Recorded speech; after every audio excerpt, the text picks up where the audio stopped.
6 سال تک وہ مجھے روتا رہا. پتہ نہیں گھر میں کسی کو میرا خوف اور گھبراہٹ دکھائی کیوں نہیں دیتی تھی, کو میری تکلیف کا اندازہ کیوں نہیں ہوتا تھا. سب اپنے حال میں مگن رہا کرتے تھے اور میں سمر سے باتیں کیا کرتی. وہ میرا بہت خیال رکھتا تھا, کہتا تھا کہ تھوڑا بڑا ہو کر میری مدد بھی ضرور کرے گا. مجھے اس کی باتوں سے بہت حوصلہ ملتا, لیکن بدقسمتی دیکھیے کہ ایسا ہونے سے پہلے ہی ایک اور حادثہ پیش آ گیا. کیا ہوا؟ ایسا کیا ہوا؟ دھند کے اس پار اطمینان سے اتر کر بتائیے مجھے, واجد کہنے لگا. اس روز امی ابو کسی عزیز کی تیمارداری کے لیے گئے ہوئے تھے. اسامہ حسب عادت کرکٹ کھیلنے گیا ہوا تھا. آنٹی نسرین نہانے کے لیے گئی. جمشید موقع پا کر نیچے چلا آیا اور ایک بار پھر وہی اذیت ناک کھیل شروع ہو گیا. اسے اندازہ ہی نہیں ہوا کہ آنٹی نسرین نہا کر جلد نکل آئی. اسے اوپر نہ پا کر وہ یہی سمجھی کہ کہیں باہر نکلا ہوا ہے. وہ میرے پاس نیچے آئی اور دروازے پر دستک دینے لگی. جمشید ہڑبڑا گیا. اس نے فوراً ہی اپنا لباس پہنا اور کھڑکی سے باہر کود گیا. یہ کھڑکی صحن میں کھلتی تھی اور بغلی برآمدے سے ہو کر بیرونی دروازے کا راستہ آ جاتا. آنٹی کی دستک تیز ہوئی. میں نے اپنے ٹوٹتے بدن کو سنبھالتے ہوئے کپڑے پہنے اور دروازہ کھول دیا. وہ مشکوک نظروں سے دیکھتے ہوئے پوچھنے لگی کہ اتنی دیر کیوں کر دی دروازہ کھولنے میں. مجھے کوئی بہانہ نہیں سوچ رہا, اس لیے سونے کا عذر کر دیا. اس روز ہر چیز میرے مخالف تھی. آنٹی نسرین نے ایک نظر سلور زدہ بستر کو دیکھا. اس کی تجزیہ کار نظریں بانپ گئی کہ کچھ دیر پہلے وہاں کیا کھیل کھیلا گیا ہے. اسی لمحے اسے بستر کے پاس ایک رومال گرا ہوا دکھائی دیا. آنٹی کے چہرے پر زلزلہ دار آیا. وہ اپنے شوہر کا رومال پہچان گئی. مزید بدقسمتی یہ ہوئی کہ اس وقت امی ابو بھی گھر چلے آئے. کیا ہوا ہے نسرین, اتنی پریشان کیوں؟ امی نے پوچھا. آنٹی نے رومال مٹھی میں بینچا اور کہنے لگی, مجھے شک تو کئی دنوں سے تھا لیکن دل نہیں مانتا تھا کہ ہماری بچی ایسا کچھ کر سکتی ہے. کیسے شک نسرین, کیا ہوا ہے؟ ابو غصے میں آ گئے. میں نے اسے چھت پر کھڑے ہو کر کئی بار اشارے کرتے دیکھا تھا. آج اس نے اپنے گھر میں بھی بلا لیا ہے اسے. وہ دیکھیے ثبوت. آنٹی نے پہلے بستر اور پھر میرے کپڑوں کی طرف اشارہ کیا. میں نے ہڈبونگ میں شلوار الٹی پہنی ہوئی تھی. ابو کی نظریں آگ برسانے لگی. میں پہلے ہی اعتماد کی کمی کا شکار تھی, اس لیے ڈر گئی. اس روز میری بے مثال دھلائی ہوئی. ابو کے ساتھ امی نے بھی جی بھر کے پیٹا. میں نے ہر بار روتے ہوئے جمشید کا نام لیا, لیکن کسی نے میرا یقین نہ کیا. وہ الٹا مجھے مزید مارنے لگے. آنٹی نے بھی ہوا ویلا کیا کہ میں رنگے ہاتھوں پکڑے جانے پر دانستہ اور انتقامی طور پر ان کے شوہر کا نام لے رہی ہوں. میرے الزامات کے جواب میں روتے ہوئے وہاں سے ہمیشہ کے لیے چلے جانے کی دھمکیاں دینے لگی. اس واویلے کے بعد میری مزید دھلائی ہونے لگی.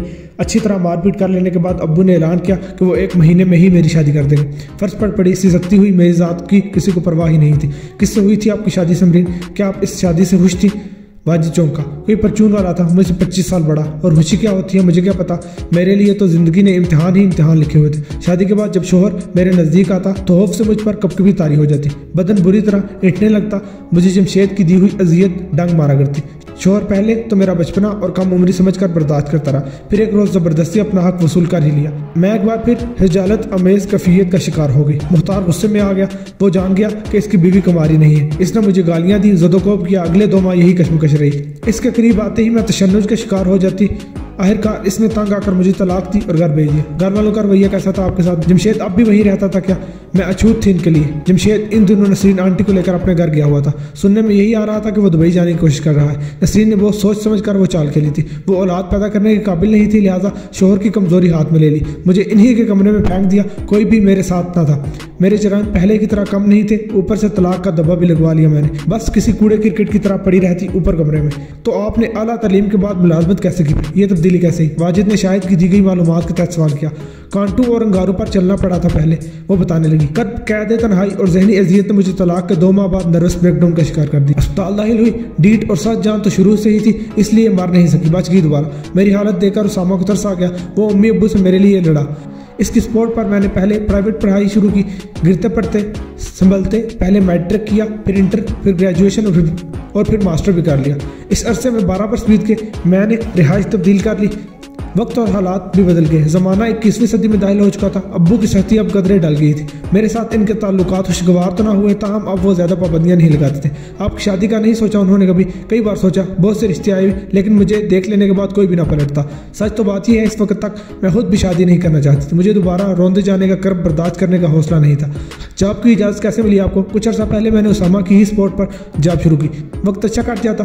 جاب کے ساتھ ہی میں نے سیلف ڈیفینس کی ٹریننگ لی. ذہن میں ایک ہی سوچ تھی کہ آئندہ کبھی جمشید سے پالا پڑا تو اسے ضرور سبق سکھاؤں گے. شادی کا مائنڈ کیسے بنا آپ کا؟ اسامہ نے اپنی ایک کولیگ سے شادی کر لی تھی. مائرہ کے گھر آتے ہی گھر کا ماحول بدل گیا. وہ شاید تہیہ کر کے آئی تھی کہ مجھ سے ہمیشہ الجھا کرے گی. اسامہ بیچارہ پس کر رہ گیا. 2 سال اور گزرے تو لوگوں کے سوال و جواب مزید تلخ ہونے لگے. میں دوہری مصیبت میں گرفتار ہو گئی. شادی نہ کرنے کی صورت میں معاشرے کا بھیانک رویہ ناقابل برداشت ہو رہا تھا.